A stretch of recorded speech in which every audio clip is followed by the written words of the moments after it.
take another deep breath as I feel the love and the passion alive within me today. And I'd like to start off the service by sharing a personal experience with you. It is something that occurred about a little over a week ago. I was at physical therapy, and while I was at physical therapy, I was doing exercises to open up my upper back, my shoulder area, my chest area. And as I was doing these exercises, I saw myself in the reflection in the mirror that was across the way from me. It was one of those mirrors that is not only full length, but full wall. And as I saw my reflection, I became very upset. And the thought that instantaneously rose in my mind was, wow, you are so fat. I became very emotional, and I tried to fight back my tears as I turned my gaze away from the mirror. And although I turned my gaze away, this palpable, heavy ache within my heart was so profound. It was so profound that after I left physical therapy, I had to stop, ground myself, and take a few breaths. And as I took a few breaths and realized the profundity of the uncomfortability I was experiencing, I was also aware of something else, that I needed to be present with myself, not push it away, wish it away, affirm it away, deny it away, but just to feel it, to be present with it, which was not easy. And I also knew in the midst of the uncomfortability that I had called forth that moment. Yes, called forth that moment. You see that through the unifying power, one of our 12 powers, through the unifying power of divine love, we attract ourselves to situations based on what we are holding in consciousness. And what I hold in consciousness can be seen and reflected by the classes I take, the classes that I teach, the prayers that I recite and affirm, and for the deep material that I immerse myself in to prepare for the Sunday experience. And so some of you are taking the journey with me at 7 a.m. in the morning to do the soul awakening meditative prayer practice. And what do I affirm in prayer? That all that shrouds my heart is being lifted. That I am willing to allow the light to be illumined within my soul, for my soul to be awakened and live from the wisdom of my soul. And sometimes in the prayer, I say these very specific words. Let my life be my teacher. Let my body temple be my teacher. And in that moment, guess what? My body temple was calling me forth. It was being my teacher. It was not there to haunt me or play some trick or treat on me. It was there for me to be transformed by it. And as I go back to the slides, I also like to show that what else I am attracting myself to, what I'm asking you to attract yourself to based on what we are holding in consciousness. And so the series that we have been engaged in represents the desire for us to live from the wisdom of our divine souls, from the upper room of consciousness, not just when we are faced with challenging situations, not when we're with our spiritual buds in a group, a class, whether in person or virtually, and not just when we are engaged in our scheduled prayer and meditation time, but to be engaged moment by moment in intimate dialogue with our wise souls.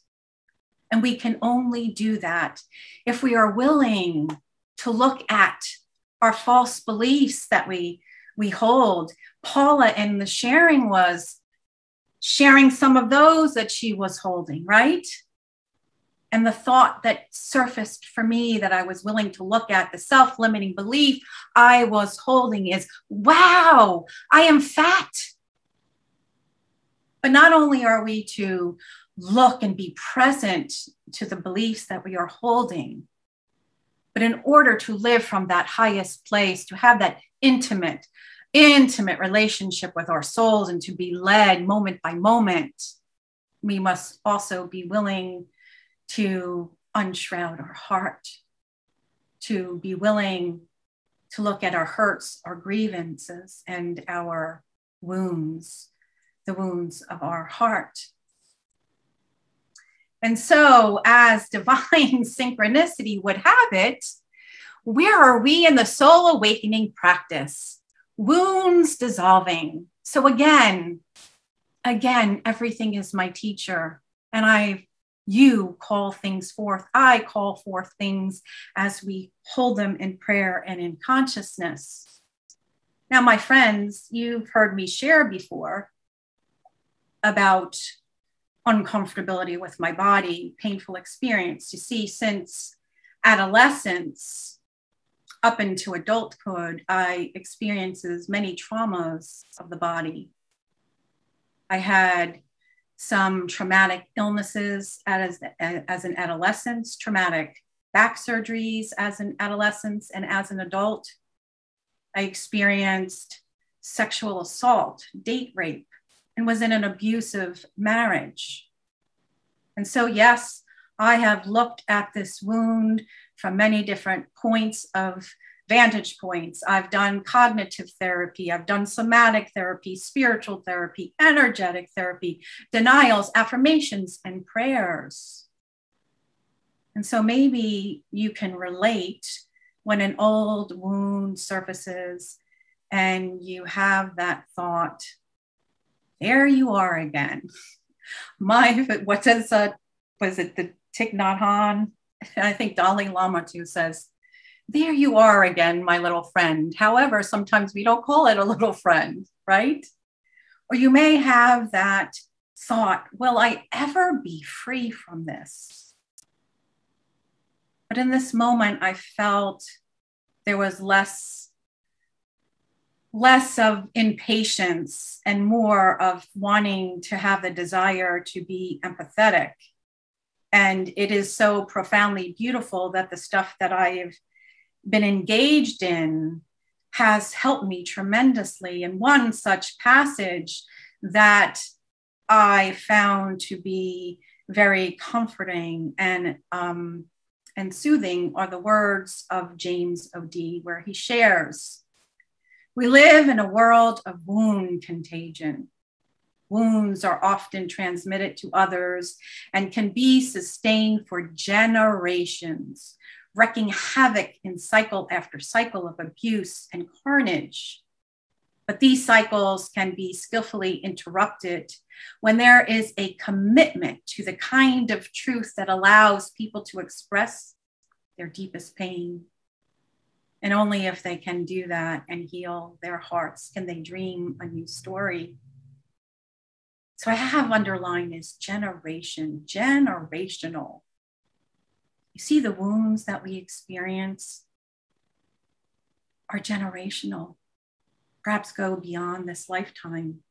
For me, as I look at it, There's generational wound of women being seen as property, as sexual objects. And perhaps some of you have generational wounding around addiction and abuse, and perhaps generational experiences of depression and certain illnesses. And so I know this may seem overwhelming, but also it's like, wow, can we use this as a call to have empathy for ourselves? And I see this quote here: a soul that carries empathy is a soul that has survived enormous pain. And I like to just tweak that just a bit. A soul that carries empathy is a soul that has been transformed by enormous pain. And that the promise is, if we believe in oneness, is that in this moment, I'm having the courage to look and see.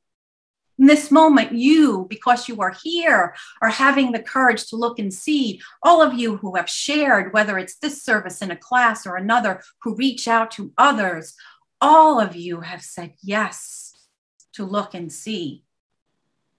And so maybe we could cut ourselves a break, because there that wound is again. And if we kid ourselves and say, well, if you really think about it, okay, if it's possibly generational, maybe we can cut some slack that we haven't totally transcended it, because we've only maybe been on our spiritual journey 5 years, 10 years, 15, 20, 25, maybe 30 plus, if you think of the depth of it. So through that empathy and compassion, let us call ourselves into that place of lovingness, into that place of allowing, and to celebrate that it is here by divine appointment, because we have said yes to heal, not only ourselves, but the collective. And so let us take a look at, what is this wound that we talk about, right? I don't want to get into woundology, but it really goes back to, if you see in Genesis where they talked about the original sin, and it's not meant to be taken literally, but the original sin is about when we were first, what came into the mind of humanity is that we were separate. It is the belief that we are separate from source, separate from one another, that we are not innately divine, and that our worth is somehow only determined by our performance, our gender, our ethnicity, our religion, our sexual orientation, or our ableism. It is also the wound of when we first experience the separation of unconditional love. And so, there's many schools of thought, and some of the training that I am in now is looking at 5 core soul wounds. And that is the wound of rejection, the wound of abandonment, of humiliation, of betrayal, and injustice. And there's a whole study we can do, and we can look at that at some point. But all of these soul wounds can lead to core beliefs, some of which are reflected here. These are just some of them. I am inadequate. I am flawed. I am a mistake. I am incapable, powerless. I'm not enough. There is not enough. I'm alone. I'm undesirable, unwanted. I don't belong. I'm a misfit. I'm invisible. I must be invisible to be safe. I am unworthy, worthless. I'm undeserving. I can't trust. The world is unsafe. And I am unlovable. And again, all of these are some form of unlovable, if the wound is all about the separation of being in the knowing of the flow of love, of unconditional love. And so that thought that I held, wow, you're so fat, elicited feelings of shame within me, of hurt, of sadness, of grief. And it was connected to the core wound of humiliation. And I can trace it to the soul belief that I am undesirable, that I am flawed, that in order to be safe, I must become invisible. So as you look at these, I've shared some of these in the past, which ones kind of tug at your heart? And so we look at dissolve the wound. And so there can be so many more ways, and some of the practices that I am personally engaged in, the training that I spoke to, have many more steps. But for today's purposes, I would like to just focus on these and spend most of my time in a moment engaging in self-compassion, which has been very powerful for me personally. So identify the trigger for me and the core wound belief. The trigger, like I said, was me looking at the mirror, me making the statement about how fat I am, identifying my feelings, what I was feeling in my body, and then the wound belief I was carrying. Now, sometimes you can't do all that if you are maybe new to this, because not only because you may be new to this, but I was so triggered in that moment, more profoundly than I have ever been, that I couldn't even think. I was the palpable feeling that was taking my breath away, my legs becoming numb, meant for me that my sympathetic nervous system was so triggered. And so for me, I went for a walk. And then I began focusing on grounding my feet, grounding my hands. And it was at that point I was able to become heart-centered and begin to breathe. And then this is the game changer. And I shouldn't say game changer, but this is, I believe, what the whole call and lesson of this experience was to learn self-compassion in a deeper and more profound than I ever had before. So I want to just share a little bit about self-compassion. And I'm focusing on the work a little bit of Kristin Neff. So compassion is when we are able to have empathy, when we are able to turn towards our suffering and to be present with it, and to love ourselves no matter what we are experiencing in life. Kristin Neff explains that there are 3 components of self-compassion: self-kindness versus self-judgment, common humanity versus isolation, mindfulness versus over-identification. So let's take a look at each one of these. So first, let's take a look at self-kindness versus self-judgment. Sometimes the inner critic is so loud that it takes up all the oxygen in the room, within our own room. But as we can become more and more of our self-awareness, we can say, you know what? I get the power to choose what I'm going to energize within myself, within my consciousness. So I will choose to be kind to myself. I am willing to treat myself and care for myself rather than to be harsh with myself. And I desire to be present to my suffering, to attend to the suffering. And that is the only way, instead of trying to eat my way through it or busy my way through it, but to actively engage in healthy ways of soothing and comforting. Active, being engaging of the totality of our being, not just affirmations and denials, but engaging our body, engaging our heart, and taking some kind of physical action, which I'll share more about in a moment. The second aspect of self-compassion is common humanity versus isolation.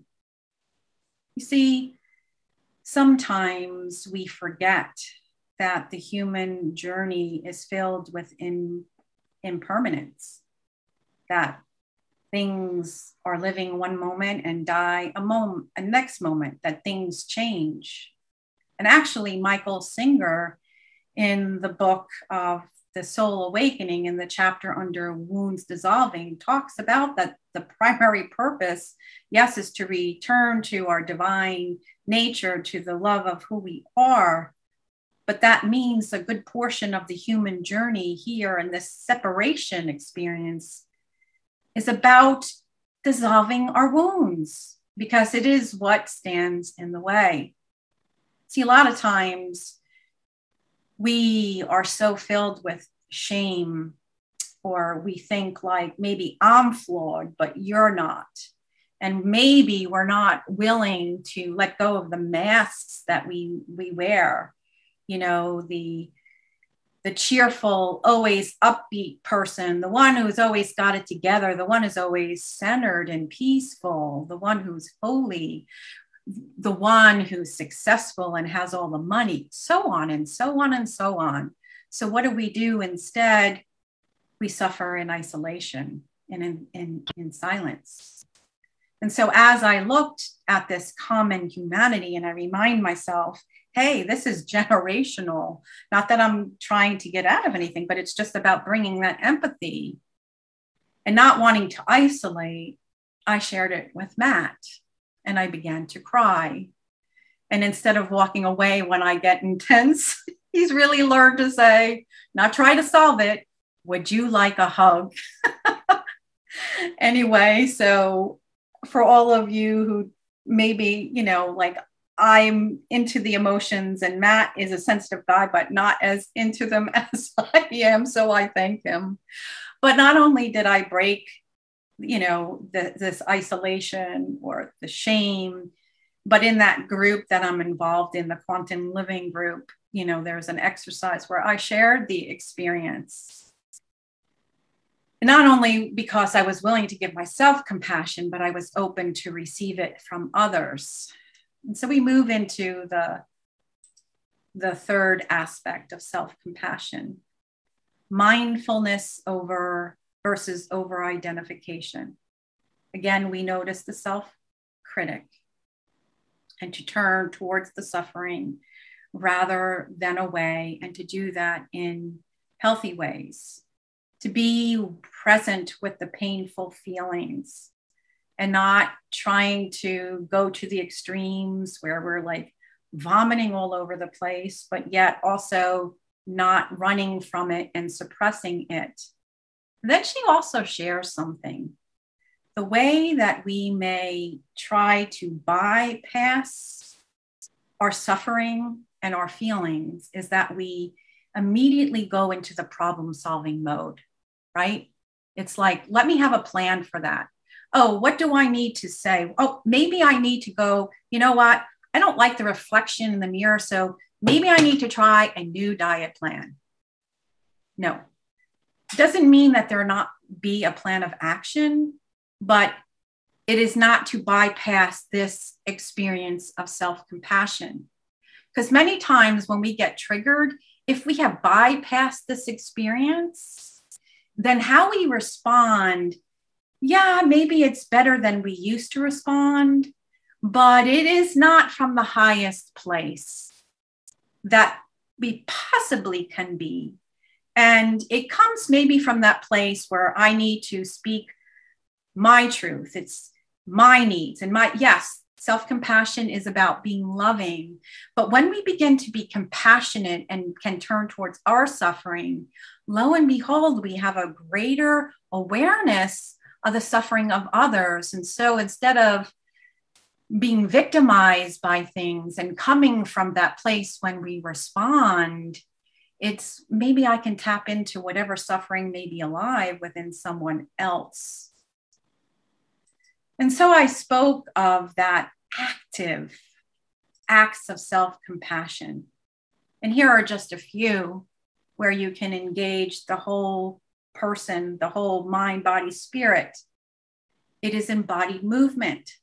For some of you who may be limited in your mobility, I had played a song, and while I was soaking my feet in Epsom salt in a foot bath, I was doing movement. Vicki Mapes has beautifully taught all of us to listen to our bodies. What does it want to express?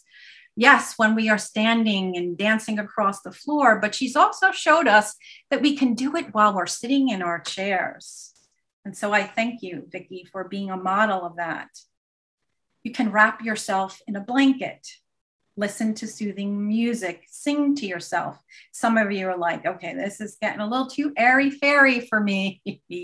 But I'm telling you, these will change your life, and whatever ones you can think of. Self-massage, where we used to like maybe going out for massage, but self-massage as you talk to yourself.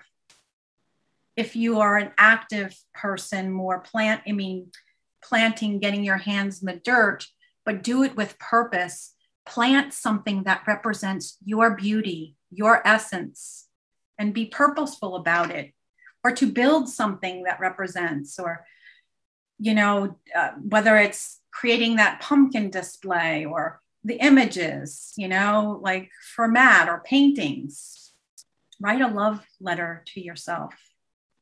So I had shared with you some of the things that I did. And one of the things that I also did besides soak my feet and ask for the hug was I took my phone and I put it in the selfie mode. And it's kind of like mirror work, but it's with your cell phone. And I played the song, How Could Anyone? And I looked through for 6 minutes. I looked at myself in the phone, and it was hard. And as those words played, how can anyone ever tell you that you're anything less than beautiful? I wept and I stayed present. I wanted to turn away, but I didn't. I wept and I cried. Because you see, I know that was trapped here. Those tears were trapped. And sometimes through music and things that are uncomfortable, we can elicit that. And it was such an act of love and compassion. And so this morning I did it again, but this time there was joy in my eyes and joy in my heart. And I am so ever grateful for that. And so now I have asked you all to bring an item that represents self-compassion for you.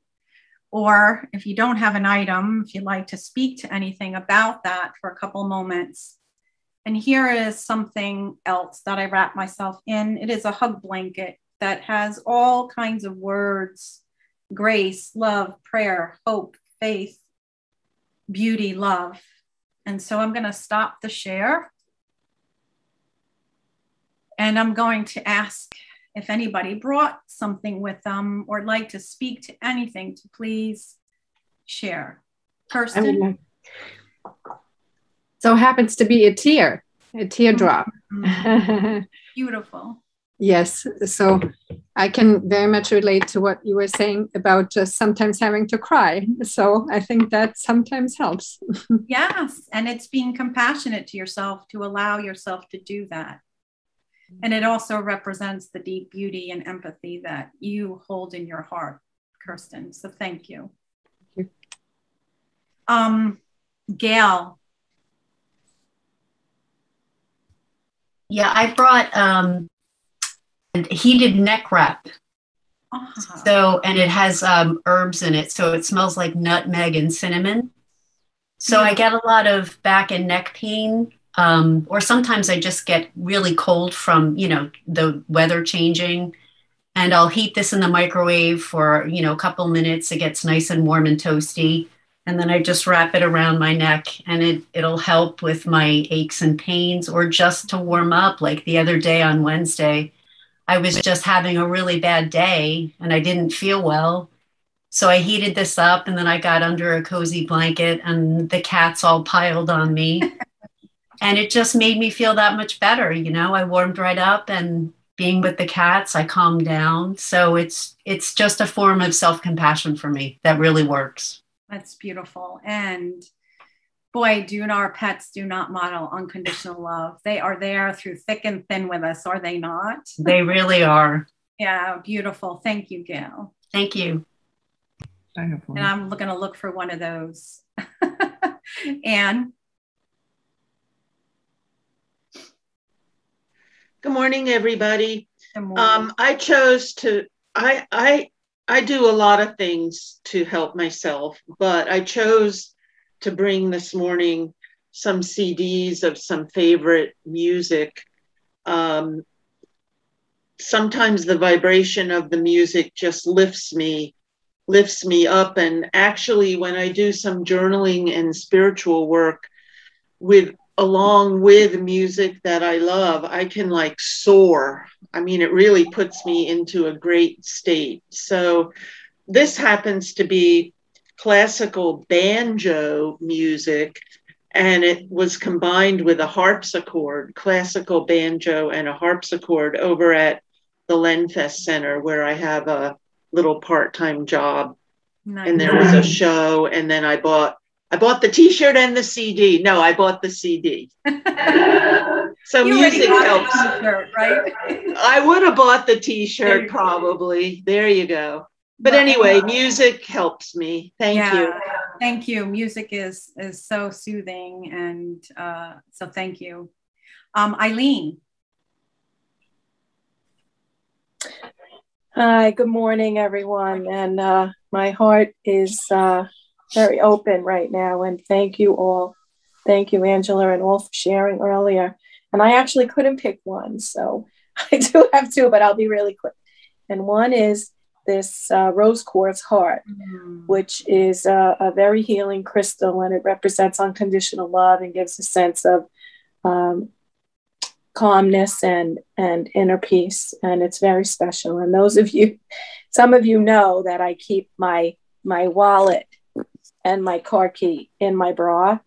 So this goes in there too. So this is not really me. It's all my stuff in there. So this is one of those things. You really model keeping everything close to your heart in more than one way, right? Yep. And the other piece that I want to share is this sweet little angel that sits on a shelf with his foot dangling. And this angel, most of you know that my grandson Bennett has been living with me on and off, for most of his life. And when he was having a really hard time at night and couldn't sleep and was screaming and uncontrollably, we couldn't calm him, he would just go and point and go, to this angel sitting on the shelf. And he only wanted this angel, and this is what would calm him down. So we would take the angel off the shelf and, hold it and, show it to him. And the connection with this angel is that Michael bought me this angel. Wow. And of all things, I got lots of tchotchkes around my house, a lot of stuff. And of all things, this is what he's chosen.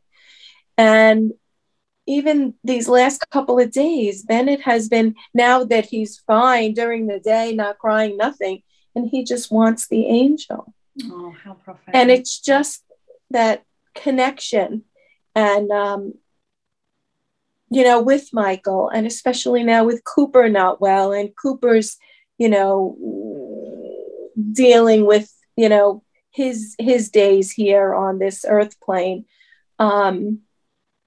It's just a total connection and looping of Michael and my grandson and Cooper and all the others that have passed. Yeah. So I'm just really grateful and blessed and honored to be able to share this with all of you today. Thank you. What a beautiful token of love and that knowing where we can fill our hearts. You know, they say children are closer to seeing beyond the veil than we are. So there's probably not so much more profound of an understanding of what he knows that means. So I thank you for sharing that. That is such a beautiful story, and it just warms my heart. Karen. Yes, although I'm not going to put on the video, but I do want to share that one of my friends told me a while ago when my brother had passed that the most important thing in life is that you loved and you are loved. And so one of my friends gave me a magnet that says you are loved.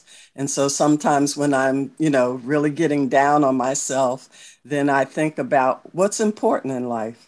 That I love and I am loved. And so stop focusing on whatever judgmental thing that I'm doing, to make myself feel bad. Thank you, Karen. You are loved. And more importantly, you are loved. The other Karen. Hi. Well, like Eileen, I have these little hearts, from different crystals. And I just keep one in my pocket every day. And if something comes up, just touching that just reminds me to center myself. And they're also great to give to friends who are going through challenges, with caregiving or whatever. And I have my little blanket here. It's so soft, and it says "Live Well" on it. So beautiful. Yes. And it's worn well too. Oh, definitely. Yes. And, I have a lot of mugs, but the funny thing I found while decluttering and going through a closet is my daughter, who's been in Japan for 6 years, and I miss her. But this is one of the presents she gave me about 6 years ago, and I'm thinking I never really used it, but it's called a warmth cat, and you plug it in, and you can put it on your lap or whatever, and it's like a maintenance-free cat, and it's just so soft and dirty. Yeah, and so Gail has the cats that are physically present, and you have one you can plug in where you go. Yes, awesome. Thank you. Lesson as well. Thank you so much. Rosemary.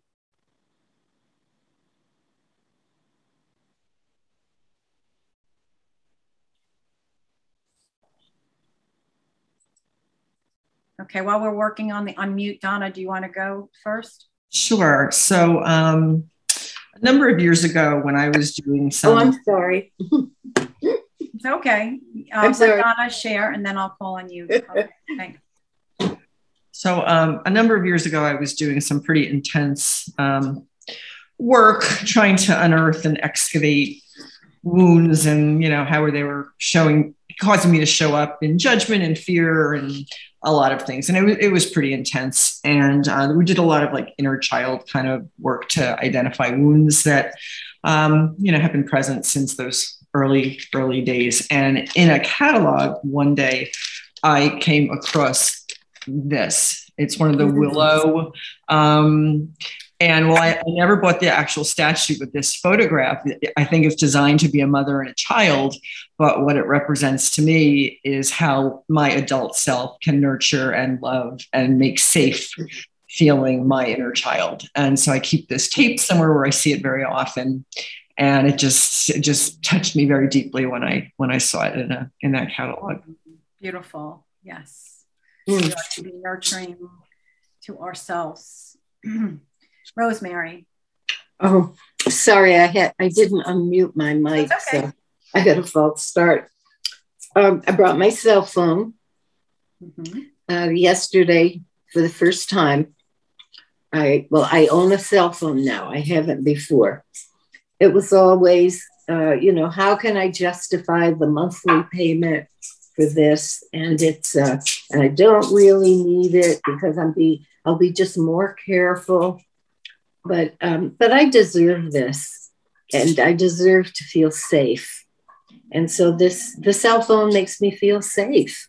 Yeah. Yeah. So knowing your worth and knowing what can add to the feeling of safety is an act of love for you. So thank you for sharing that. And I thank all of you for sharing. And if anybody else would like to share, you know what, Gail, you'll share, and then we'll the rest can share after the service. So go ahead, Gail H. Well, I just wanted to, during your talk, the one that came up and hit me square in the face was being unlovable. And I literally lived with it for many years. And I believed it. And I just realized how far I've come. And knowing it isn't true. And I think sometimes there are occasions when I'm so surprised that my kids like me. and it's all part of it. It's all part of that healing. And I am incredibly grateful. I am incredibly grateful that I lived to see 83 and that I am still going forward, and how much I am grateful for this church. That means the world to me. And I am just truly blessed to have you in my life.